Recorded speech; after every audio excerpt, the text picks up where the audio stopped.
Belagavi BIMS ಆಸ್ಪತ್ರೆಯ ಕರ್ಮಕಾಂಡಗಳು ಒಂದೆರಡಲ್ಲ. ಇದೀಗ ಮತ್ತೊಂದು ಕರ್ಮಕಾಂಡ ಬಟಾ ಬಯಲಾಗಿದೆ.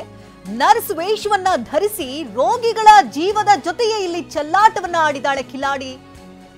ಸರ್ಜಿಕಲ್ ವಾರ್ಡ್ ಓಪಿಡಿಯಲ್ಲಿ ಅಕ್ರಮವಾಗಿ ಚಿಕಿತ್ಸೆಯನ್ನ ನೀಡ್ತಾ ಇದ್ಲಂತೆ.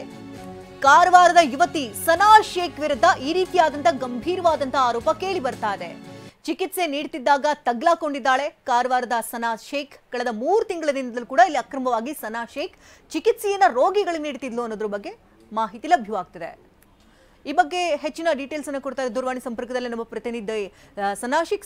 ಈ ರೀತಿ ಸಹದೇವ್ ಮನೆ ಈ ಬಗ್ಗೆ ಹೆಚ್ಚಿನ ಡೀಟೇಲ್ಸ್ ಅನ್ನು ಕೊಡ್ತಿದ್ದಾರೆ. ಸಹದೇವ್, ಇಲ್ಲಿ ಪ್ರಮುಖವಾಗಿ ನೋಡೋದಾದ್ರೆ ಈ ರೀತಿ ರಾಜಾರೋಷವಾಗಿ ಯಾರು ಬೇಕಾದ್ರೂ ಹೋಗಿ ಹಾಸ್ಪಿಟಲ್ ಅಲ್ಲಿ ಚಿಕಿತ್ಸೆ ಕೊಡ್ಬೋದಾ? ಏನಿದು ಸನಾ ವಿಚಾರಣೆ ಅಂತ, ಏನ್ ಕೇಸ್ ಇದು?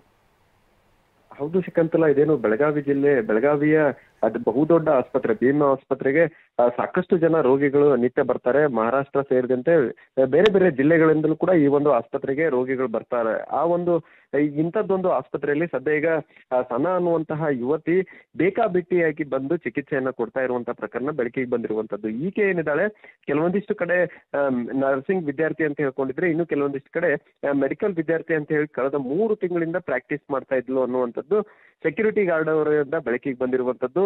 ಈ ಹಿಂದೆ ಕೂಡ ಇಂಥದ್ದೊಂದು ಪ್ರಕರಣ ಬೆಳಗಾವಿಯ ಬಿಮ್ಸ್ ಆಸ್ಪತ್ರೆಯಲ್ಲಿ ನಡೆದಿತ್ತು. ಇದಾದ ಬಳಿಕ ಕೂಡ ಬೆಳಗಾವಿಯ ಬಿಮ್ಸ್ ಆಸ್ಪತ್ರೆ ಆಡಳಿತ ಮಂಡಳಿ ಎಚ್ಚೆತ್ತುಕೊಂಡಿಲ್ಲ ಅನ್ನುವಂಥದ್ದಕ್ಕೆ ಮತ್ತೊಂದು ಉದಾಹರಣೆ ಇದಾಗಿರುವಂತದ್ದು.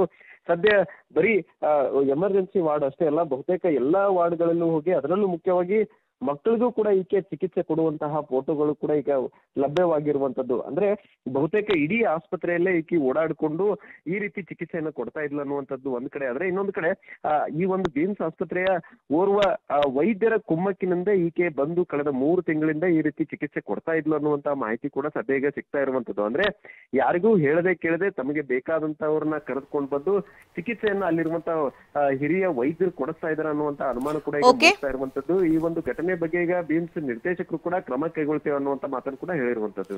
ಧನ್ಯವಾದ ಸಹದೇವ್, ನಮ್ಮೆಲ್ಲ ಡೀಟೇಲ್ಸ್ಗಾಗಿ.